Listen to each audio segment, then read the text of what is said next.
Some days, the best thing to do is stay home and cook something comforting. Today, I'm making pork lumpia, one of those simple dishes that always feels like home. I always start by preparing everything first. It makes cooking calmer and slower.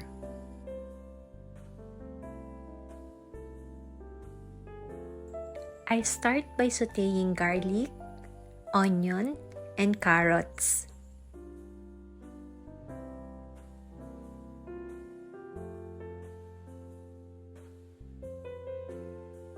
The usual trio that makes everything taste better.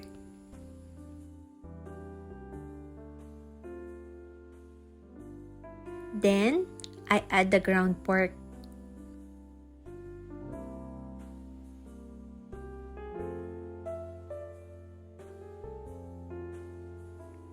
A few simple seasonings. A pork cube, oyster sauce, pepper, and patis. Nothing complicated, just what we usually have in the kitchen. Slowly mixing everything together. I make sure to cook it well so the lumpia won't be raw later when fried. Once the filling cools down a bit, it's time to wrap. There's something calming about it. Repetitive, quiet, like folding tiny stories of comfort.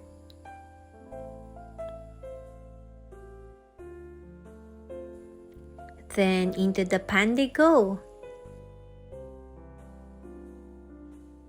until they turn golden and crisp. Simple, crunchy, and comforting. The kind of food that makes any day feel better. Sometimes, peace looks like this.